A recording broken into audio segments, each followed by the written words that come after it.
का टॉपिक है दो सरल रेखाएं निरूपित करने वाले समीकरण। तो देखो, यदि कोई समीकरण a1x plus b1y plus c1 into a2x plus b2y plus c2 बराबर 0 के रूप में लिखा हो, तो ये हम जानते हैं ये दो सरल रेखाएं निरूपित करता है, जिनमें से एक का समीकरण होगा a1x plus b1y plus c1 बराबर 0 और दूसरी का समीकरण होगा a2x plus b2y plus c2 बराबर 0। अब हम आगे की बात करते हैं कि मूल बिंदु से जाने वाली दो सरल रेखाएं निरूपित करने वाले दो घात का समघाती समीकरण, यानी कि ऐसा हो कि यहाँ से कोई ओरिजिन से दो रेखाएं जाएं और इनको निरूपित करने वाला समीकरण हो, तो वो होता है ax square plus 2hxy plus by square. आप याद करने को ऐसे भी याद कर सकते हो, ax square plus by square plus 2hxy बराबर 0।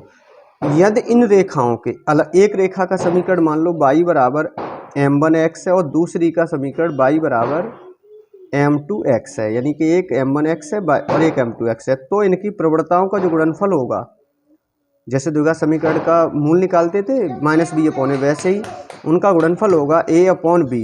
और यदि हमें निकालना हो प्रवणताओं का योगफल, तो वो होगा -2h/b, यानी कि यहाँ से -2h/b कर देंगे तो प्रवणताओं का योगफल निकल आएगा। गुणनफल निकालना है तो b/a करना होगा, जैसे द्विघात समीकरण में करते थे ax square plus bx plus c बराबर 0 में।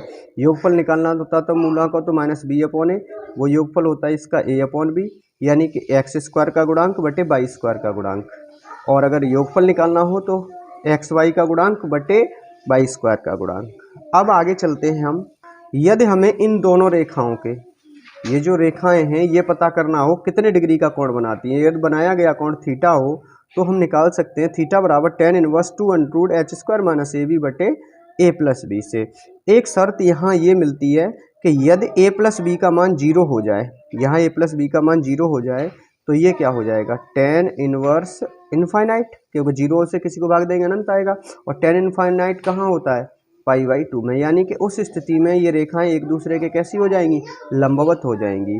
इसका मतलब क्या हुआ, h स्क्वायर बराबर ab हो, यदि h स्क्वायर बराबर ab आ जाए तो थीटा का मान 0 होगा। थीटा का मान 0 होने की शर्त ये हो गई कि दोनों रेखाएं एक ही दिशा में होंगी, अर्थात उनके बीच में बनने वाला कोण 0 होगा। आगे चलते हैं मेरे दोस्तों, यदि द्विघात का व्यापक समीकरण ax square plus 2hxy plus by square plus 2gx plus 2fy plus c बराबर 0, ये एक व्यापक समीकरण होता है। मैंने एक पिछली वीडियो में भी द्विघात के व्यापक समीकरण पर टॉपिक दिया था और उसको आप सभी ने बहुत प्यार दिया, उम्मीद करता हूँ इसको भी बहुत प्यार देंगे।